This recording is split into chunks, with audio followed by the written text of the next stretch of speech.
Most gyms are leaking money, but they just don't know where. And after working with over 4,300 gyms and coaching many of them to over $100,000 a month in revenue, what I can tell you is that there's 12 metrics every single gym and fitness studio must track or they're guessing. And not tracking these metrics can cause you to lose members faster than you think, or overpay for leads, overpay for people, underspend in marketing, double pay vendors, most common misvaluable opportunities in the sales process and never even notice it. You'll start blaming the wrong things, firing the wrong people, keeping the wrong people, and stopping activities that you probably should have just doubled down on.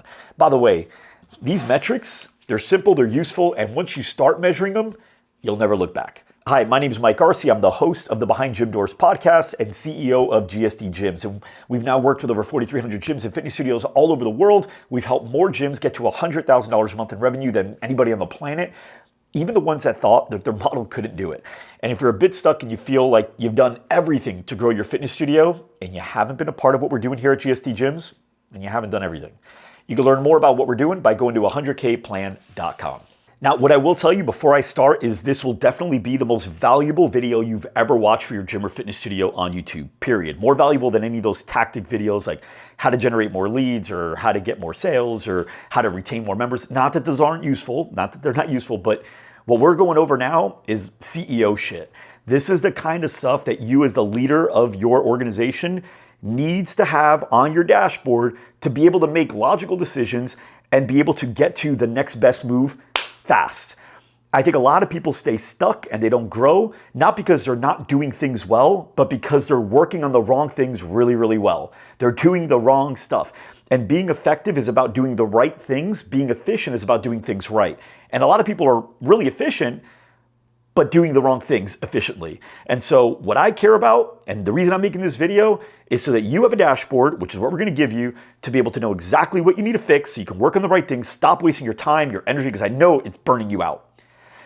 Truth is, about most entrepreneurs, they're not burnt out because they're working too much. They're burnt out because they're working on stuff that's not working. That's it. If you were to, let's say, put in 12 hours a day, 10 days in a row, and everything you worked on was just working and you were getting leads and you were getting sales and your business was growing, do you really think you'd be burnt out? Or would you be like, man, I'm excited, this is great. But if you worked the same amount of hours and everything you did, nothing moved, nothing changed, you weren't getting any sales, wouldn't you just be like, I'm done, I can't do this anymore? That's what burnout is. Burnout is when you're working hard and nothing's working. So I'm gonna stop that for you, and I'm gonna give you the metrics that you need in order to know what's working and what your next move should be based on just logic and data. Fair enough? Okay, great. Next, what I will tell you is save this video, log it, text it to people on your team, say, hey, we need to go over these, and I recommend getting out something to take notes. And by the way, if you're not the best note taker, but you wanna have this stuff in front of you, I've created a cheat sheet for you so you can just have it. And I recommend getting it, by the way. You get it for free. All you got to do is go to our Instagram, and our handle is at GSD Gyms. Once you get there, I want you to DM us the word KPI. That's it. And then we have an AI bot that'll just instantly respond to you, and it'll send you a link to the cheat sheet. Download it. It's yours. Okay? And then you have everything that you need. Everything we're going to cover here just broken down for you in front of you on paper, and you can share it with your team. All right. Let's get started. I'm going to go over 12 different metrics. You must track these. And what I will also tell you is I'm not going in order of importance by any means. In fact, there's two metrics that I do believe are the most important, and I have to go in the middle. They're going to be more in the middle just because if you don't have some stuff before these, you won't be able to do these. And you'll see what I mean as we get there. But the one I've chosen to start with is the one that everybody thinks about all day long. And they're just like, man, I just need to get more of these. And so let's get started. I need more leads per month. Everybody wants more leads. The question is, they don't really know like how many. What should be the target? How many leads should you actually aim for? What if I told you there's actually a formula? Because there is, to determine how many leads you should be getting. Well, here it is. You ready? First, we're going to determine what is our new member goal. So you have a meeting with your team. You say, guys, how many new members are we going for this month? Like, what do we want to get? And you've all talked about it. You said, we need 20. Okay, great. We want 20 new members this month. Yes, that's what we want. Perfect. The next thing you're going to want to ask is, all right, well, what is our lead to close rate, which we're going to go over and help you explain that a little bit more in depth. But let's say you've determined that you close about 20% of your total leads. Okay? So then you go, okay, great. So what we're going to have to do is the formula. New member goal divided by lead to close rate. And then that's going to give you your leads per month. So your target. So by the way, let me just say some of these, for some of you, you're going to be like, this is like super elementary. Should I even watch this video? Am I ahead of this video? Some of these are like fundamentals that you're going to feel like I already know these, but maybe I'll give you a new way to think or look about them. And you can share this with your team. But there's some advanced stuff that's coming. So I encourage you to stay for some of the advanced stuff. And for those of you that you're like, this is already advanced for me, great. And the way that I'm going to teach this today, it's going to allow you to be able to pick up on the advanced stuff easily because I'm laying down a foundation. Okay? All right. So we go, okay, great. Well, our new member goal was 20. We've established that.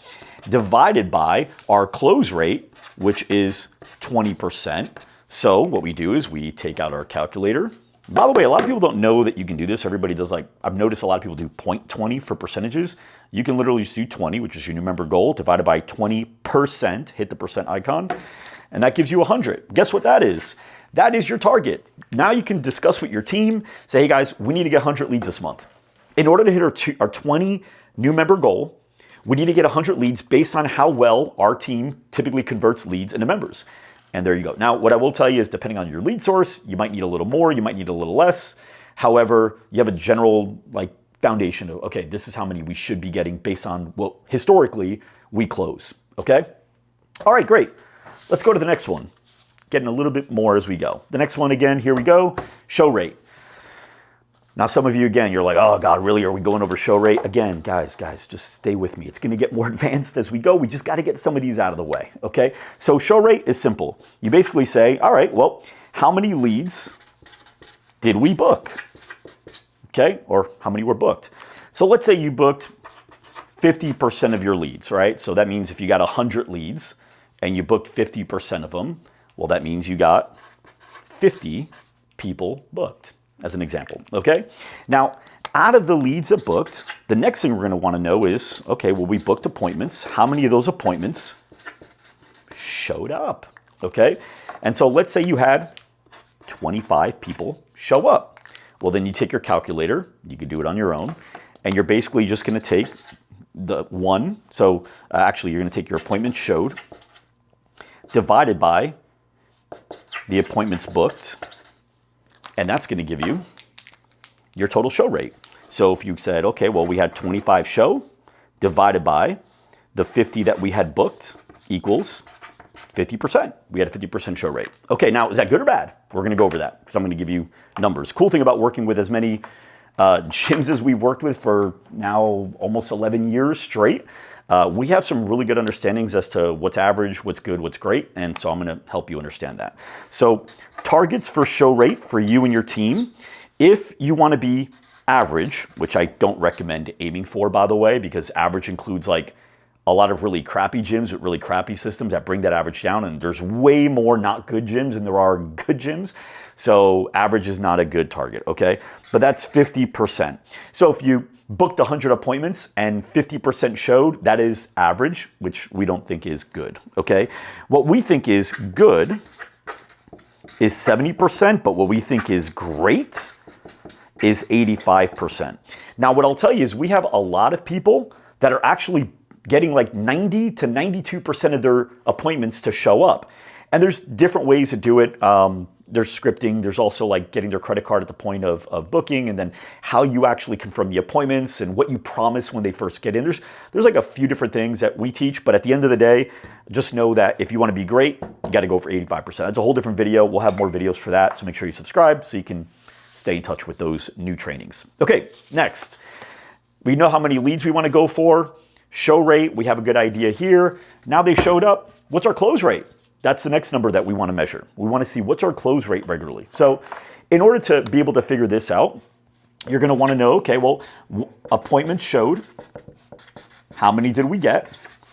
Number two, appointments closed.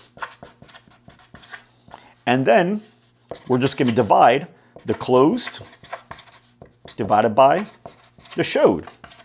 So let's say you had 10 appointments showed, 5 of those actually closed. So you're going to take the 10 divided by 5, and that's going to give you 0.50, which is 50%.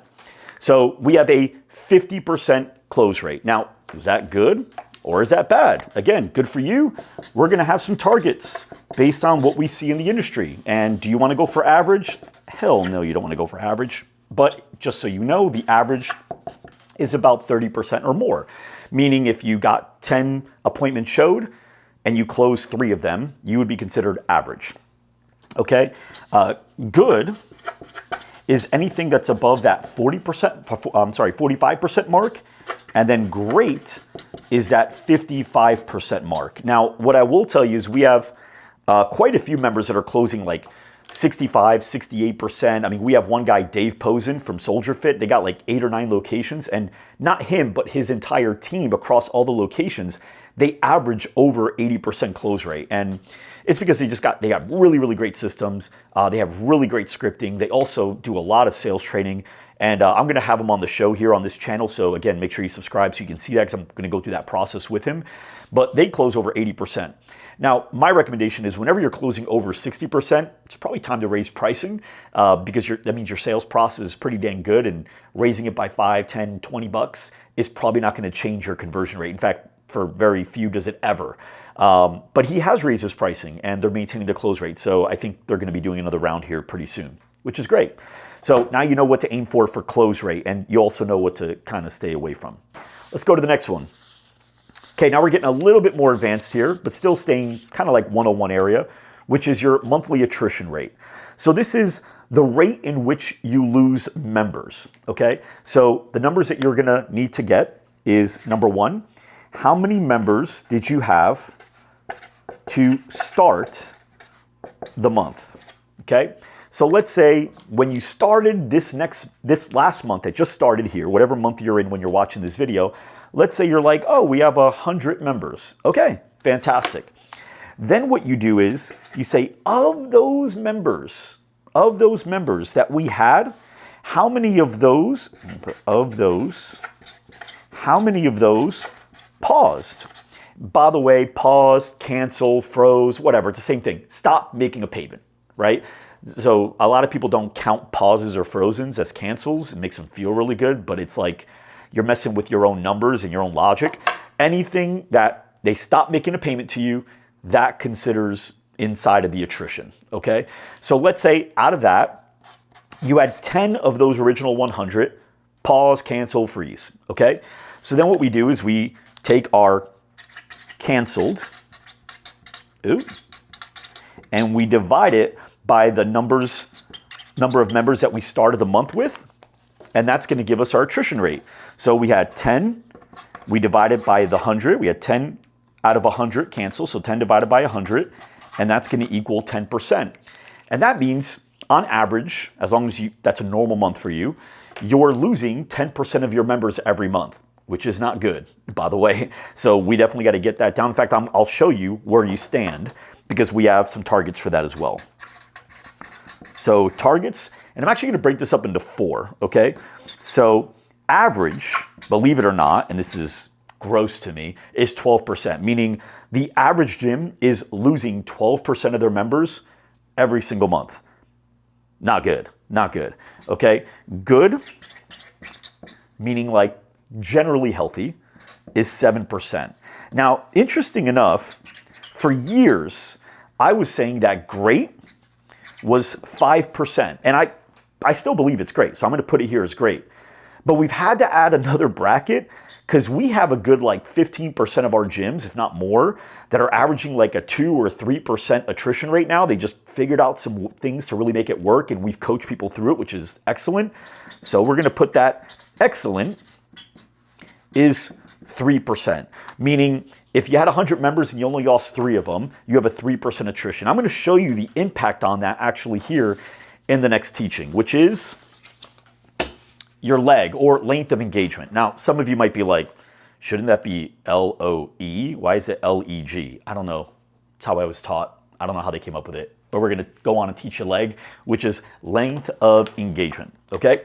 So this is how long do members stay with you on average. So the first thing you're going to need is your average attrition percentage, which we know now, right? We can figure that out. Okay, so let's just say we're going to go with this. Let's say your average attrition percentage is 10%, okay? 10% of your members cancel, pause, freeze every single month. Next, the formula is like insanely simple. You're going to take the number one, you're going to divide it by your attrition percentage, and that's going to give you your leg. So what we're going to do is the number one divided by 10%, and that's going to equal 10. Now, what you'll notice is drastic differences if you if you have a better attrition rate. So 1 divided by 10%, you could see 10 months, that's how long you retain them for. But if let's say you were going to retain them for 1 divided by 3%, have a 3% churn, you're retaining members for 33 months instead of 10. I mean, think about the difference in how much money you collect off of just one member, but you multiply that across all of your members, you're an entirely different business than that guy, right? You guys aren't even in the same league. This is like Little League, and this guy's like Hall of Famers, right? It's a whole different world to go from 10 to 3%. And not enough people pay attention to that. It really bothers me. Our members do. So I'm going to show you what this looks like as well, okay? So on average, again, where we do not want to be, nobody wants to be average, okay? On average, what we typically notice is a 12%, which we see that here, which means that on average, there's an 8-month leg. So the average member only retains members, the average gym only retains members for about 8 months. Super like unhealthy and annoying, because that means you have to continue selling just to stay even. It's like shoveling the snow while it's still snowing. It's exhausting, okay?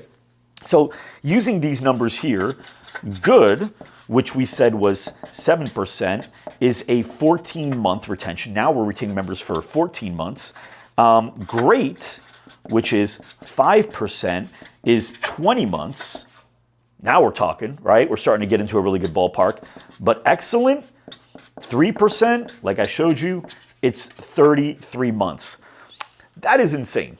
And so we really want to find a way to get here so that we don't have to be playing in this garbage zone. Okay, sorry if your gym's here. I'm not calling you garbage or your gym garbage. I'm just calling that one particular metric garbage, and we need to fix it. Okay. All right, so next, ARM, which is your average revenue per member. So this is how much money on average your members pay you per month. And so what you're going to want to do is your total revenue, that includes your ancillary sales as well, so like supplements and personal training or whatever you might have. So your total revenue, let's say for you, that's $50,000. On average, you do $50,000 a month in revenue. Let's say you did that last month, just as an example, okay? Then what you do is you divide that by the total amount of members that paid you to be able to make up that 50,000. So let's say you go, yeah, well, last month we collected money from 200 members. Okay, fantastic. So then what you're going to want to do is you're going to want to take that total revenue right here, and you're going to want to divide that by your total members right there, and then that's going to give you your ARM. So you're going to take your total revenue, 50K, divide by your total members, and that's going to give you 250. What that means is, on average, your members are worth $250 per month to you. Okay, we got the first 6 out of the way. We're gonna move into the next 6, a little bit more advanced, but I hope you like this. By the way, some of you might be like, dude, math, I'm not a math person. Let me just tell you something here. I found out I was graduating high school the day that I graduated. My chemistry teacher winked at me when I did a makeup test, like an hour before we walked. I needed to get an 80% on this makeup test in order to be able to graduate. She winked at me because I got an 80 on the dot. My guess is she kind of gave me some points in order to go through, so I can go through. My math held me down, and in college, which I quit because I failed math 3 different times. I was not a math person, self-identified, not a math person. I said it a lot. I'm not a math person. I'm not a numbers person. I said it. I feel like I was convinced of it. And then I realized my business just wasn't growing because I was not embracing this stuff. And I had a coach play real hard with me. Fast forward now, every single year I host a 2-day workshop just on business accounting. It's called GSD Money. I do it in the third quarter of every year to help people prepare for the following year. And it's 2 straight days of me teaching this stuff more in depth, a little slower. We got worksheets for everything. So why do I tell you that? Because I'm not naturally a numbers guy. I had to become one, and you can too.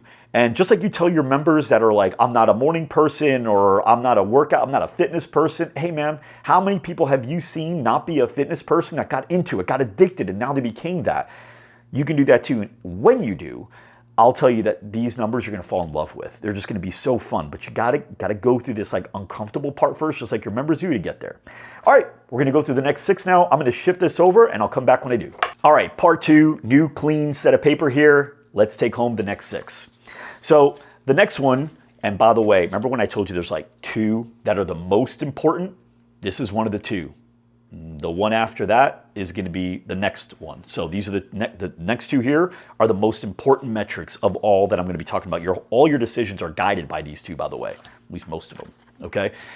First one is your LTV, which is your lifetime value. Now, a lot of people have heard about this. Some of you may have done the math to do it, but there's like a simple formula to be able to get this number, and that's going to be your ARM, which we just learned how to do, right? So your average revenue per member times your leg, which is your length of engagement, okay? And that's gonna give you your LTV. So as we figured earlier, let me get this here, our average revenue per member was $250. On average, our members pay us about $250 a month. And we determined that our attrition in this example was 10%, which means we keep members for about 10 months. When we multiply 250 by 10, that gives us $2,500. That means our average lifetime value is $2,500. Guys, what I will tell you is a big goal for you, for every business, is to constantly get that number up. And the next number we're gonna wanna constantly get down, okay? So we're gonna get into that now because these 2 numbers go hand in hand. Next is your customer acquisition cost. The amount of money on average that you pay in order to acquire a customer. And what I'll tell you is, this one's tricky. A lot of people don't do this correctly. It's actually your total sales and marketing expenses, okay? And it's dividing that by your total new members in that time period. Okay, so let's say last month you spent $5,000 on sales and marketing stuff. So what would include that? Well, that would include, let's say you're working with an ad agency and they're charging you $1,000 a month. That would include that. And let's say you're spending $1,000 a month on ads. That would include that. We're at $2,000 already. Let's say you spend $500 to have like a photographer and a videographer come by and shoot some stuff. Great. Now we're at $2,500. And let's say you paid $500 in sales commissions. Great. We're at another $500. And let's say you threw an event, and that event was to bring people in, and between food and stuff that you had, you spent another $1,000, right? So you think of all these things, and you're like, what did we spend money on last month for the sole purpose of bringing people in? What was in the marketing and sales bucket? Graphic design, print, t-shirts, whatever. If it was designed to help get new customers, it goes in this, okay? You're gonna have ad agencies for their own benefit, by the way.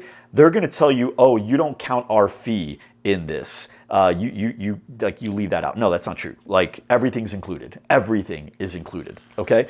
So let's say you spend $5,000 grand total, and of that, you signed 25 members in the month that you spent the $5,000 to get members. So what you're gonna do is that divided by that is gonna give you your CAC, or customer acquisition cost, okay? So we're gonna take the total number that we spent, $5,000, divided by 25, total amount of people that we sold, and that tells us that our CAC is $200, which means on average, we spend $200 to acquire a customer. Is that good or bad? Well, that depends on your lifetime value. Remember, just like this number, we always want to get to go up. This number here, winning is when we get it down. There's this really interesting quote that says, he who can afford to spend the most to acquire a customer wins, right? So what that means is, well, actually I have to explain this next part to you for me to do it. So what's winning for a customer acquisition cost? What we care about is a 10-to-1 ratio, meaning if our lifetime value is $10, we don't want to spend more than $1 to acquire that customer, okay? Now, in this particular case, we take 2,500 is our lifetime value divided by 200, which is our customer acquisition cost, 12.5. So in this particular example, let me use my whites, we are at a 12.5 to 1 ratio. That is great. 10 to 1 is like the floor though. That is the minimum. I don't recommend going underneath that. You'll have some people who say like 8 to 1 is good, 7 to 1 is good. No, it's not. No, it's just not. With what's available in order to be able to get new members, it's not at all. We have some people that are like at a 65 to 1 ratio. I'm not kidding you. They'll have, there's somebody like Grace, I think Grace from F45, she's on our team. She has a lifetime value of like, I think it's like $8,000 last time I checked. Her attrition is so low, so she's retaining members for like 30, 40 months, right? And I think she had a 2% attrition, which means she retains members for 50 months. But on top of that, I think she was only spending like $16 on average to acquire a customer. So like, what's that? $8,000 divided by 16. She's got a 500 to 1 ratio. That's insane. By the way, like that's not normal. That's why I'm talking about her in the video. But I would say a good 20% of our members are well above 30 to 1. And then we've got a lot of, very few, maybe only like 10% or less are in that 15 to 1 or less. So this is the minimum that that's my standard. Anything above that is considered really, really good. So now, when I said he who can afford the most to acquire a customer, or he who can spend the most to acquire a customer wins, that's a very famous line in marketing. What does that mean? Well, if I have a $2,500 LTV and I want a 10 to 1 ratio, that means I know my budget for a CAC is $250, right? Why? Because that divided by 10, which would give me my 10 to 1 ratio, means I can spend $250 to acquire a customer and I can make logic of it. That's great. But what if that was $5,000 or $8,000 like Grace? That means you can afford to spend $800 to acquire a customer and still make sense of it? Yes. And by the way, you never will. Like you're really crappy at advertising and sales if you're spending $800 to acquire a customer in this industry, and we need to have a conversation. However, the point is you can. So you can get really like creative and test things and mess around and see what works, what doesn't work, do things that are a little bit more unique and maybe a little bit lavish because you have the money to do it. Whereas somebody that's got like a $1,500 lifetime value, they can only spend $150 and they have to be like super disciplined and strict. Okay. So anyway, moving on. The next thing that we're going to talk about, as you probably saw, is your lead to sale conversion rate. This is an important number for that first metric that you need to know, which is how many leads do I need to get, okay? So we go, what is our total sales? How many total sales did we make this month? And you say, oh, we made 20 sales this month. Excellent, great. And out of that, how many total leads did we get? Oh, we got 100 leads this month. Great. So what you're going to do is you're going to take that 20 total sales number and you're going to divide it by the amount of leads that you got. And that's a divide, not a percent. I should have not made that diagonal, but that's going to give you 20%.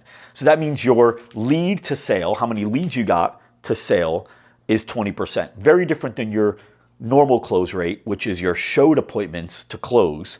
So that's where, let's say out of this 100, you had 50 that showed.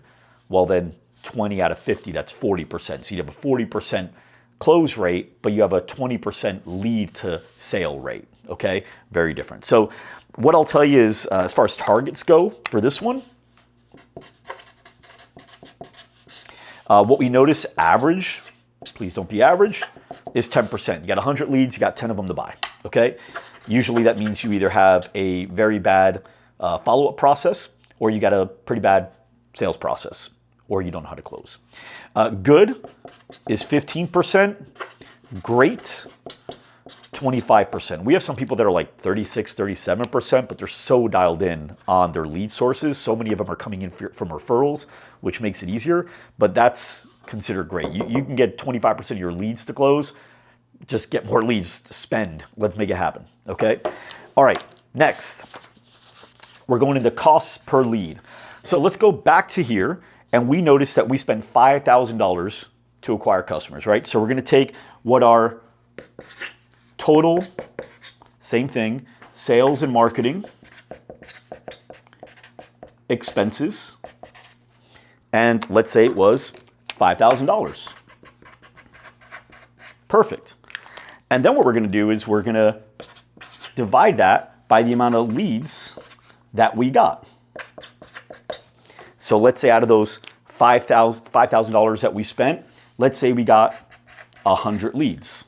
So that means our cost per lead, 5K, divided by 100 is $50. So we have a $50 CPL. Now, the reason I wanted to go into this, because a lot of people are like, I know how to figure out our cost per lead. No, a lot of you guys figure your cost per lead like what Facebook or Meta tells you or what your agency tells you, but like your true cost per lead is how much money do we spend to get leads and how many leads do we get. Now, it is good to go in by platform as well, because you could say, well, we have a $42 cost per lead on Meta, but we have a $15 cost per lead with Google. And so now you can see like which one of those are bringing that number up, which one of them are bringing that number down, and then you could focus more on the ones that are like improving that average as opposed to making it more expensive. But it doesn't really matter, because as long as you're able to hit your target, who cares? So let's say you've done the math and you said, hey, our lead target, which is the first metric I showed you, our cost per lead target is like $50. Okay, great. So then if that's the case, anything below $50, just keep going. Don't shut off. It's good. As long as your average is under that, you're great. Just keep spending, because your lead to sales rate allows you to close members at the customer acquisition cost that you need to in order to make sense of the spend, okay? By the way, I'm gonna pause for a second, because there is a hyper good chance that some of you are like, dude, I'm lost. Again, I'm reminding you, you're gonna feel that way. You need to feel this way before you get better. That member that's working out at your gym that's like, dude, this isn't me, man. I'm tired. I feel like throwing up. Yeah, I know. That's how your body feels, because it's not used to it, and so you're strained. A good coach tells you to keep going until it clicks. So we're gonna keep going. If you have to watch this video 2-3 times, watch it. If you have to go through the cheat sheet 2-3 times, go through it. But I need you to really create a dashboard to help you with this. In our business, we believe in this so much that if you are a member at GSD Gyms, we create a dashboard for you. It's all done. Everything here, and the metrics that I still got to show you, I got 2 more, they're all in a KPI sheet that just automatically populates for you so that you know all these numbers, and they show you how they all work together, and it's easy. But if you're gonna do it yourself, let's say you're like, no, I'm not ready to be with GSD Gyms yet, I'm gonna do it on my own, fine. Build your own dashboard, get this done, because it will change the game for you. You think it's a coincidence that our gyms get to like 100K a month? Gyms that like shouldn't have gotten there based on like what their model typically does? No, that doesn't happen by accident. This is one of the key elements, okay? All right, what's next? Ancillary sales. Okay, this is basically how much money we're collecting outside of typical gym membership revenue. Now, this is something that's super underappreciated, and it's gotta stop. Everyone watching right now, understand there's so much more value in this one thing than just extra money. There's stats and studies that I've seen from HubSpot and MIT that showed they were generally around the same results, and the blended average was when you can get members that spend or that buy 2 things in addition to the main thing that they bought. So the main thing they buy here is a membership, and then maybe they get supplements and like some apparel. When you can get people to buy 2 things in addition to the thing that they bought, there's an 80% probability that you'll retain them for a member longer. So think about that spiral. If there's anybody that you want to keep as a member longer, it's the people that buy more stuff from you, right or wrong. So it's a wonderful thing. So ancillary sales not only helps you make more money in the moment that you sell those things, but it also helps you keep members longer, which means number one, you get more money just because they make more payments to you, but also now the people that make more payments are also buying more things along the way. Your lifetime value, that arrow, goes up because you have people staying for longer and spending more money. That's a win, okay? So let's go into that. Ancillary sales, we're gonna say, how much revenue have we gotten from ancillary sales? Supplements, apparel, maybe you sell like the GLP-1 stuff, right? And you're getting into that now. Maybe you have like private stuff, private sessions, whatever it is. These are like ancillary sales. And you do the math and you're like, okay, well, last month we did about 5K in ancillary sales. Great, excellent. Then what you do is you say, what's our total revenue? And let's say you do the math and you're like, well, last month we did 50,000 in total revenue. Okay, so what you're gonna do is you're gonna take that 50 or 5K and you're gonna divide it by your 50K, 5,000 ancillary sales divided by your 50,000 in total revenue, and that's gonna give you 10. So that's a 10%. So that means 10% of your revenue came from ancillary sales. It's pretty good, especially when a lot of that revenue has like 30 to 50% margins, sometimes 60% margins, and it helps you retain members longer. But what are the targets? Well, what I'll tell you is, again, average, and you're not gonna wanna go for average. Average is 8%. So 8% of your revenue would be coming from ancillary sales. That would make you like average, okay? Good is anything above that 10% mark. Now we're like doing pretty well, okay? Great is 15%. Now this is where we typically thought was great and that was it. And then we had two members. One of them was Jeremy and Luis from The Collective. They're out in Gilbert, Arizona. And they have months where they're doing like 20, 22% of their revenue comes from ancillary sales. And then we also have people like Ash and Hey Jin from The Hot Room, and they've got 7 locations. And they average sometimes 22+% of their revenue comes from ancillary sales. It's insane when you do that math, right? Because both of those guys are doing over $100,000 a month in revenue. And so that means $22,000 a month comes from ancillary sales, where you have 30 to 60% margins. And that means you have that many members buying that many things, which is why they have some of the lowest attrition out of all of our members, because they know how to keep members longer. This is one of those variables. So excellent would be in that 20% plus mark, which is what we're typically seeing. All right, last thing. By the way, what I will tell you is we've noticed that not everyone is successful for the same reasons. We have some people that are superstars in this one area. We have other people that are superstars in this area or in this area or in that area. The great thing about GSD Gyms is everybody gets to learn from each other, and I learn from some of them too.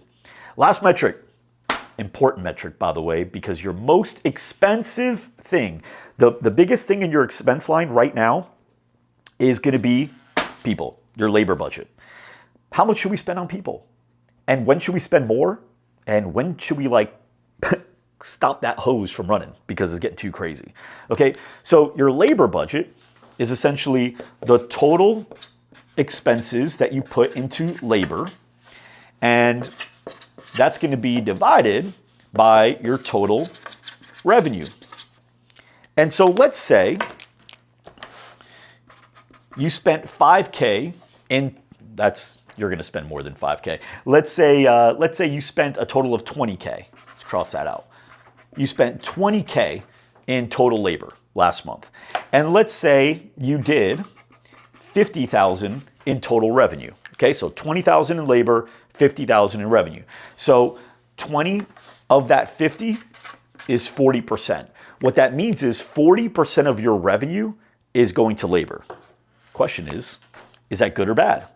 Well, let me show you some targets. Average, which you don't want to go for, is 45% plus.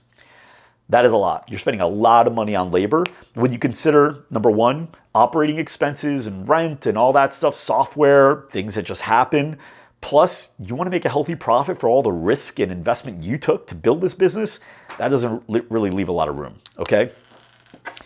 What we've seen good is that 40%. So if we can get it to 40%, we're now playing in a good zone. Where great is at 33% or less. but you don't want to get too much less. If you're spending less than 33%, chances are that you're doing too much as the owner and you don't have enough of a team helping you being able to expand, okay? But the rule of thirds is how we like to tell people. So a third, a third, a third, a third of your revenue going to labor, a third of your revenue going to operating expenses like, marketing and rent and software and all that, and a third of your revenue going to profit. If you have that, you got a really, really healthy business. Okay, so as I said earlier, if you guys want a cheat sheet to be able to just have this in front of you, I recommend you guys going to @GSD Gyms and just go to Instagram, and that's our handle. Once you go there, send us a DM, and that DM is gonna be KPI. When you do that, I'll send you a list and I'll show you everything you need. And if you wanna know more about like what we do and how we help gyms some of them were doing 25K, 30K a month, and they're doing over 100K a month now. If you wanna see how we do that, just go to 100kplan.com and we'll show you. Thanks so much for watching. Hopefully this was useful, and get the cheat sheet. We'll see you in the next training.